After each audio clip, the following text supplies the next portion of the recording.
নমস্কাৰ বন্ধু-বান্ধৱীসকল, আপোনালোকক education for Assam চেনেলটোলৈকে প্ৰথমতে স্বাগতম জনাইছোঁ। বহুত ভাল খবৰ আহিছে। অসম ফৰেষ্টৰ ফালৰ পৰাও পদ মুকলি কৰি দিলে। লগতে অসম পুলিচৰ বিভিন্ন বিভাগৰ পৰাও গ্ৰেড 3, গ্ৰেড 4 আদি বিভিন্ন পদ মুকলি কৰি দিছে।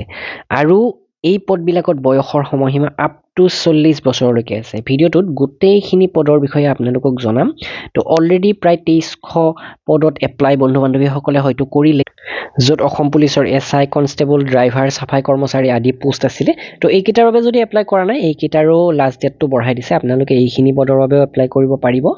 আৰু 16 তাৰিখে 4টা নতুন এডভাৰটাইজমেণ্ট আহিছে। আৰু এই 4টা এডভাৰটাইজমেণ্টৰ ক্ষেত্ৰত আপোনালোকে মন কৰিব, অসম ফৰেষ্টৰ ফালৰ পৰা আটাইতকৈ বেছি ভেকেঞ্চি আহিছে। তাৰোপৰি প্ৰিজন ডিপাৰ্টমেণ্টৰ পৰা আহিছে আৰু অসম পুলিচৰ অন্যান্য কেইটামান বিভাগৰ পৰাও গ্ৰেড 4ৰ পোষ্ট তথা গ্ৰেড 3 পোষ্ট মুকলি কৰি দিছে। তো যিয়ে নহওক, আগন্তুক এইবিলাক এক্সামৰ বাবে, অসম পুলিচ SI এক্সামৰ বাবে আপোনালোকক যদি অসমীয়া ইংৰাজী মাধ্যমৰ PDF লাগে, আমাৰ ৱেবছাইট ভিজিট কৰিব। মাত্ৰ 125 টকাতে অসমীয়া মাধ্যমৰ সম্পূৰ্ণ চিলেবাছ কভাৰ কৰা 10,000 প্ৰশ্ন উত্তৰ PDF কিনি ল'ব পাৰিব assamgkpdf.com ভিজিট কৰি। তো এতিয়া আমি 1 নম্বৰ এডভাৰটাইজমেণ্টলৈকে আহিছোঁ, য'ত 4টাকৈ এডভাৰটাইজমেণ্ট মুকলি কৰি দিছে। আৰু এই এডভাৰটাইজমেণ্টত অসম ফৰেষ্টৰ ভেকেঞ্চিখিনিৰ বিষয়ে উল্লেখ আছে। তো ইয়াতে মন কৰক, কোনটো পদত কিমান ভেকেঞ্চি আছে প্ৰথমতে আপোনালোকক জনাই দিওঁ। ফৰেষ্টাৰ গ্ৰেড 1 211টাকৈ পোষ্ট আছে। ফৰেষ্ট গাৰ্ডৰ পোষ্ট আছে 504টা, গেম ৱাটচাৰৰ 74টা, 405টা পোষ্ট আছে AFPF constable in forest department. ফৰেষ্টতে এই 405টা পোষ্ট আছে। তাৰ পাছত ইয়াতে আছে APRত 642টা প্লাছ এটা কনষ্টেবল UB তেনেকৈ। তাৰ পাছত এটা চাব অফিচাৰৰ পোষ্ট আছে 337টা, ফায়াৰমেন 41টা পোষ্ট ইমাৰ্জেঞ্চি ৰেস্কিউৰ, যিটো ফায়াৰ এণ্ড ইমাৰ্জেঞ্চি ছাৰ্ভিচৰ ফালৰ পৰা আহিছে। আৰু 733টা কনষ্টেবল গ্ৰেড 3 তথা 11টা বেনমেন কনষ্টেবল, 2টা বাগলাৰ পোষ্ট, যিটো DG, CD তথা CG8G এই বিভাগটোত মুকলি হৈছে। আৰু এই পদবিলাকৰ ক্ষেত্ৰত যিটো দৰমহাৰ নিৰ, সেইটো পে বেণ্ডটোত ৰাখিছে 14,000 পৰা 70,000। গ্ৰেড পেবিলাক বেলেগ বেলেগ হ'ব প্ৰত্যেকটো পোষ্টৰে। আৰু 10টা পোষ্ট আছে বটমেনৰ, যিকেইটাৰ পে স্কেলটো অকণমান কম, 12,000 পৰা 52,000। তো এনেকৈ এইকেইটা কেটেগৰীত এই এডভাৰটাইজমেণ্টটোত পদখিনি মুকলি কৰি দিছে। তো এতিয়া প্ৰথমতে মন কৰক, যিটো ফৰেষ্টৰ পোষ্ট, ফৰেষ্টাৰ গ্ৰেড 1, এইটোত গ্ৰেড পে 6,400 আৰু ইয়াতে মুঠ ভেকেঞ্চি 211টা আছে। এইখিনি পোষ্টৰ বাবে শিক্ষাগত অৰ্হতাটো হৈছে গ্ৰেজুৱেট।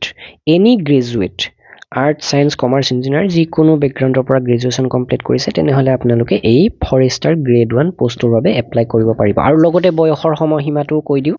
তো এই ফৰেষ্টাৰ গ্ৰেড 1 পোষ্টত আপোনালোকে 18 বছৰৰ পৰা 40 বছৰ সকলো কেণ্ডিডেটে এপ্লাই কৰিব পাৰে। আনৰিজাৰ্ভ কেণ্ডিডেট অৰ্থাৎ জেনেৰেল কেণ্ডিডেট, OBC 3 বছৰ অৰ্থাৎ 43লৈকে এপ্লাই কৰিব পাৰিব। SC ST 45 ইয়াৰ্ছলৈকে ফৰেষ্টাৰ গ্ৰেড 1 পোষ্টটোৰ বাবে এপ্লাই কৰিব পাৰিব।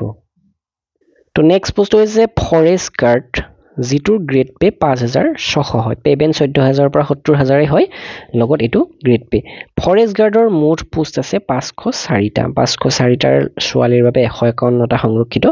আৰু এই পোষ্টটোৰ বাবেও অৰ্থাৎ ফৰেষ্ট গাৰ্ড পোষ্টটোৰ বাবেও বয়সৰ সময়সীমা 18 পৰা 40 হয়।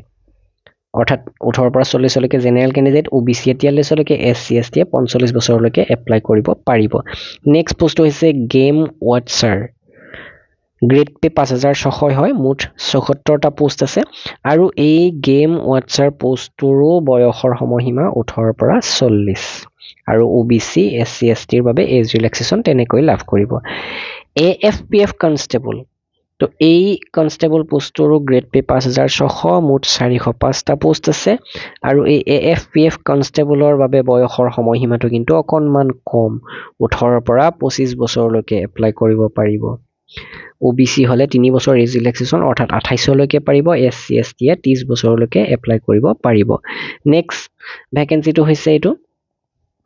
তাৰ লগতে আপোনালোকক বয়সৰ সময়সীমাটো কোৱাৰ লগতে শিক্ষাগত অৰ্হতাটো একেবাৰে কৈ দিওঁ, তেতিয়াহ'লে আপোনালোকে মিলাই লৈ এইটোৰ বাবে এপ্লাই কৰিব ইলিজিবল হয় নে নহয় গম পাব। যিটো ফৰেষ্ট গাৰ্ড, সেই পোষ্টটোৰ কথা ক'লোৱে, 40লৈকে আপোনালোকে এপ্লাই কৰিব পাৰিব। তো ফৰেষ্ট গাৰ্ড পোষ্টৰ বাবে শিক্ষাগত অৰ্হতা বিচাৰিছে হায়াৰ ছেকেণ্ডাৰী পাছ তো হায়াৰ ছেকেণ্ডাৰী পাছ হ'লে আপোনালোকে ফৰেষ্ট গাৰ্ডৰ বাবে এপ্লাই কৰিব পাৰে কিন্তু ফৰেষ্টাৰ গ্ৰেড 1ৰ বাবে গ্ৰেজুৱেশ্যন কমপ্লিট কৰা হ'ব লাগে তো যিটো গেম ৱাটচাৰ পোষ্ট আছে সেইটোৰ বাবেও হায়াৰ ছেকেণ্ডাৰী পাছ হ'লে আপোনালোকে এপ্লাই কৰিব পাৰিব নেক্সট যিটো AFPF কনষ্টেবল পোষ্ট এই পোষ্টটোৰ বাবে HSLC পাছ হ'লে আপোনালোকে এপ্লাই কৰিব পাৰিব তো ইয়াৰ পিছৰ পোষ্টলৈকে আহো constable WOWT with grade pay 6200 তো এইটোৰ গ্ৰেড পেটো অকণমান বেছি মুঠ 642টা পোষ্ট আছে 642টাৰ 310টা ল'ৰাৰ বাবে আৰু 332টাকৈ ছোৱালীৰ বাবে সংৰক্ষিত কৰিছে তো এই পোষ্টৰ বাবে বয়সৰ সময়সীমাটো অকণমান কম 18ৰ পৰা 25 বছৰ ৰাখিছে আৰু এই পোষ্টৰ বাবে এপ্লাই কৰিবৰ কাৰণে শিক্ষাগত অৰ্হতা লাগিব আপোনালোকক হায়াৰ ছেকেণ্ডাৰী সায়েন্স ষ্ট্ৰীমৰ তো হায়াৰ ছেকেণ্ডাৰী পাছ কৰিছে যদি সায়েন্স ষ্ট্ৰীমৰ পৰা তেনেহ'লেহে আপোনালোকে এই কনষ্টেবল WOWT পোষ্টৰ বাবে এপ্লাই কৰিব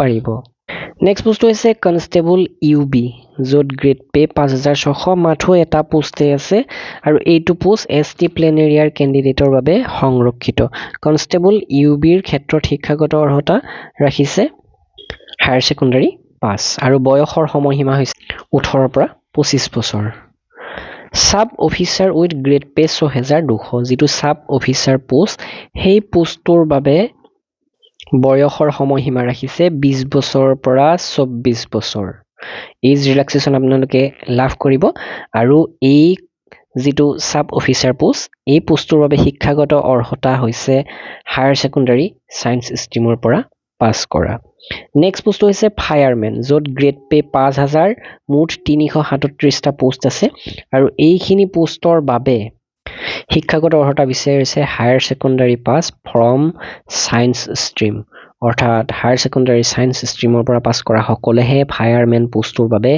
এপ্লাই কৰিব পাৰিব আৰু ফায়াৰমেন পোষ্টৰ বাবে বয়সৰ সময়সীমাটো আপোনালোকক জনাও এই পোষ্টৰ বাবে বয়সৰ সময়সীমাটো হৈছে 18 বছৰৰ পৰা 25 বছৰ জেনেৰেল কেণ্ডিডেটৰ বাবে OBC 28 SC ST 30 বছৰলৈকে ইলিজিবল তো ইয়াৰ পিছৰ কেটেগৰী পোষ্ট হৈছে emergency rescuer with grade pay 5000 emergency rescuer পোষ্টটোৰ গ্ৰেড পে 5000 41টা পোষ্ট আছে আৰু ইমাৰ্জেন্সি ৰেস্কিউৱাৰ যিটো পোষ্ট এইটো পোষ্টৰ বাবে বয়সৰ সময়সীমা 18 বছৰৰ পৰা 25 বছৰ ইয়াৰ শিক্ষাগত অৰ্হতা হৈছে হায়াৰ ছেকেণ্ডাৰী সায়েন্স ষ্ট্ৰীমৰ পৰা পাছ সায়েন্স ষ্ট্ৰীমৰ হ'লেহে এপ্লাই কৰিব পাৰিব নেক্সট কনষ্টেবল গ্ৰেড 3 য'ত গ্ৰেড পে 5600 733টা পোষ্ট আছে তো এইখিনি পোষ্টৰ বাবে আপোনালোকে মেট্ৰিক পাছ কৰিলে অৰ্থাৎ HSLC পাছ কৰিলেই এপ্লাই কৰিব পাৰিব আৰু আটাইতকৈ ভাল কথা কনষ্টেবল গ্ৰেড 3 যিখিনি পোষ্ট এইখিনিৰ বাবে বয়সৰ সময়সীমা 18 বছৰৰ পৰা 40 বছৰ ৰাখিছে